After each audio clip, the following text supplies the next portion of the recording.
Sigue ahora. Aquí somos solo. Eso.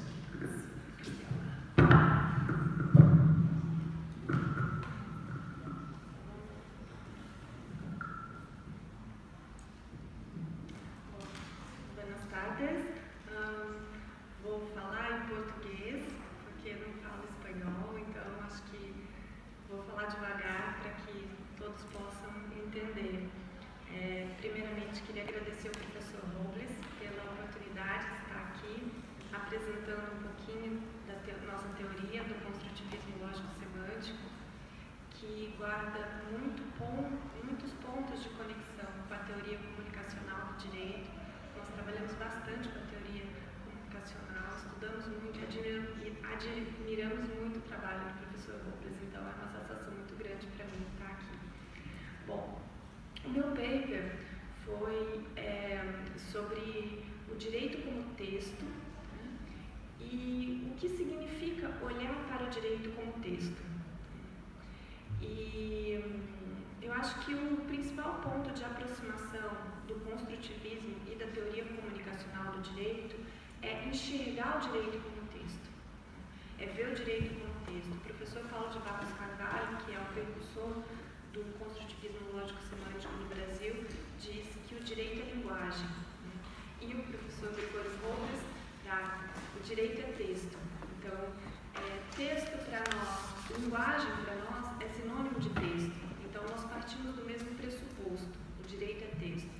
E isso é um grande diferencial na análise jurídica hoje. Eu sinto não ter aprendido isso na faculdade, na graduação. Só ter essa ideia de que direito é texto depois de alguns anos que eu já estava vivenciando o direito na minha prática. Então eu tinha muita dificuldade, sempre tive muita dificuldade de lidar com o direito, porque eu buscava no direito esses valores que são tão pregados na graduação, que é da segurança, da certeza, da justiça, né? E conforme nós vamos trabalhando no nosso dia a dia, nós não encontramos isso no direito. E quando eu me deparei com essa teoria do construtivismo, que trata o direito como linguagem e também a teoria comunicacional do direito, eu comecei a enxergar o direito como aquela realidade que efetivamente eu vivenciava. Então, o meu paper, ele trata dessa ideia de quais são as consequências de se enxergar o direito como texto. Eu acho que a primeira delas, que eu tenho que contar, é que toda vez que nós vamos lidar com o direito no nosso dia a dia, nós lidamos com o texto. Então, no meu caso, que trabalho na área do direito tributário, se a gente pega um auto de infração, o que é um auto de infração? É um texto. E o que nós vamos fazer ao analisar esse auto de infração? Digamos que, como advogada, eu tenho que fazer uma impugnação desse auto de infração. E o que eu vou fazer fazendo a impugnação desse auto de infração? Eu vou produzir um outro texto. Então, eu vou sair de um texto e vou produzir outro texto. Agora, para produzir esse outro texto, o que eu vou precisar? De mais textos.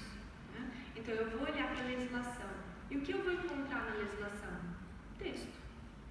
Vou olhar para a jurisprudência. E o que eu vou encontrar na jurisprudência? Texto. Vou procurar a doutrina. E o que eu vou encontrar na doutrina? Texto. Então, quem lida com o direito não sai dos textos. O que nós fazemos? Nós produzimos, nós saímos de um texto e nós produzimos outro texto. Mas como que é esse trabalho, então, de aplicar o direito no caso concreto? Bom, para aplicar o direito no caso concreto, e aqui eu vou pedir licença para usar o quadro, que eu acho que eu explico melhor no quadro, acho que vocês também vão entender melhor a partir do momento que eu colocar aqui no quadro. Então, nós partimos de um texto, nós partimos de um plano físico, que são as leis postas pelo legislador. E o que nós vamos fazer? Nós vamos começar a atribuir sentido por meio de um processo interpretativo a esse conjunto de textos que é posto pelo legislador. E esse sentido vai aparecer na nossa cabeça como significações isoladas que nós vamos atribuir aos enunciados a Virgínia ontem fez uma exposição aqui, né, falando que, será que nós podemos considerar isso daqui como norma? Nós tratamos ainda como enunciado isso daqui.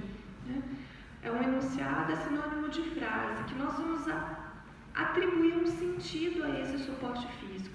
Esse sentido, no entanto, ainda não tem o condão de direcionar condutas intersubjetivas, porque são sentidos isolados. Então, o que nós precisamos fazer? Nós precisamos colocar isso daqui dentro de uma estrutura normativa, que é a hipótese que implica uma consequência. Então, a partir dos enunciados, nós vamos atribuindo sentido a esses enunciados que são postos pelo legislador e nós vamos estruturando esses sentidos na forma hipótese que implica uma consequência. E aí aparece, então, o conceito de norma jurídica. Norma jurídica em sentido estrito, que é aquela que esse sujeito vai aplicar ao caso concreto. E o que é essa norma jurídica em sentido estrito? É uma construção, é uma interpretação, é uma construção desse sujeito aqui a partir dos enunciados do direito positivo que são postos pelo legislador. E é isso que aplica ao caso concreto. Agora, qual é o problema dessa concepção? É que isso daqui não está aqui. Isso daqui, o que se aplica ao caso concreto, é uma construção que está na cabeça desse sujeito.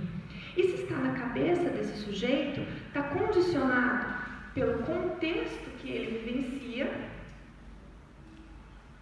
e está condicionado também pelos referenciais culturais desse sujeito. E é por isso, então, gente, que ninguém se entende no direito. Cada um vai construir uma coisa, cada um vai construir uma norma e vai aplicar ao caso concreto aquilo que construir a partir do seu contexto e a partir dos seus referenciais. Mas se fosse só esse o problema, ainda tudo bem. No paper eu trago também um outro problema, que é o quê? Não é só o direito que vai ser aplicado ao caso concreto que esse sujeito vai ter que interpretar. Ele vai ter que interpretar também o fato, aquilo que aconteceu na realidade social e que ele vai enquadrar o conceito da hipótese de incidência da norma para fazer ensejar a relação jurídica que está prevista no seu consequente. E como que o fato entra para o direito? Qual é o fato ao qual vai ser aplicado a norma?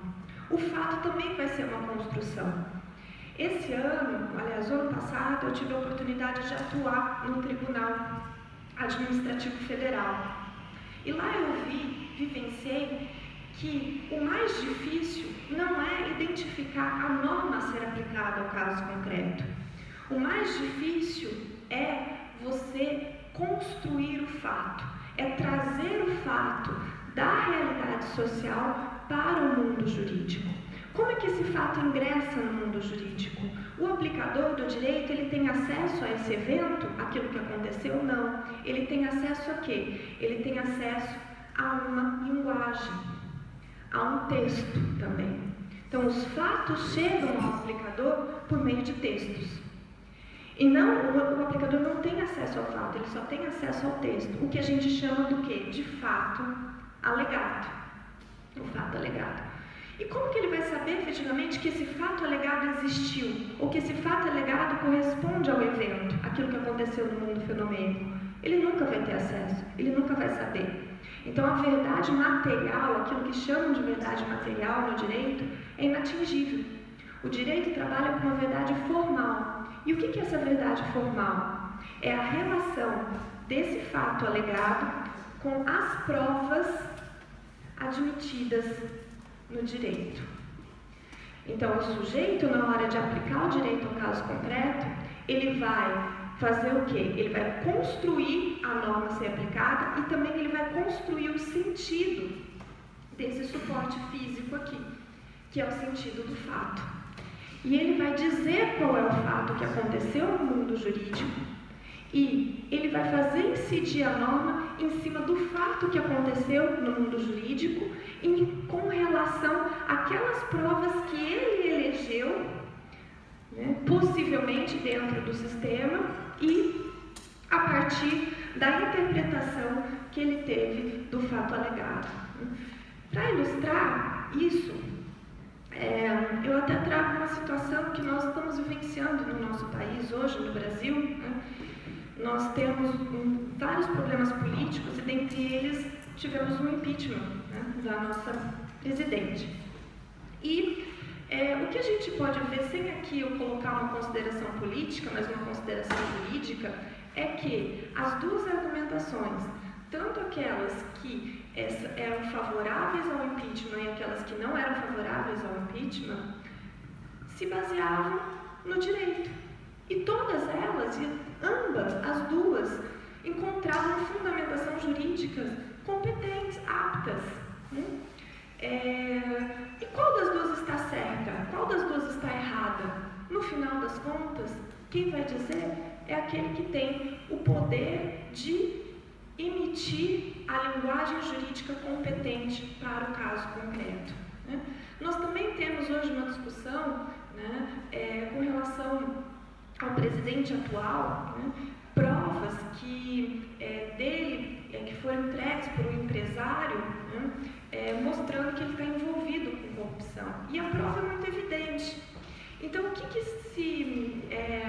são vídeos, né? O que se pretende, né? Os advogados do presidente pretendem, nesse caso, é desconsiderar a prova. O quê? Eu posso ter uma verdade material, uma prova que se pauta quase correspondente ao evento, mas se ela não for admitida pelo direito, se ela não for uma prova boa para o direito, ela não vai poder concretizar um fato e esse fato não vai poder ser verdade no mundo jurídico. Então, o que eu estou trazendo aqui nesse paper, basicamente é isso, e são as consequências que nós trabalhamos na nossa escola a partir desse fundamento que é considerar o direito como texto. Obrigada.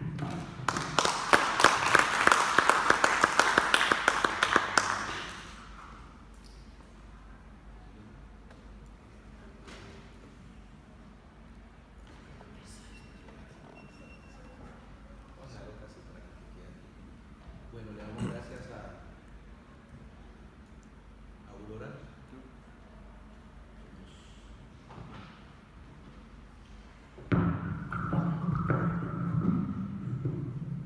Le damos gracias a Aurora por su conferencia y, como sabemos, luego de terminar las 3 conferencias, daremos paso para las respectivas preguntas.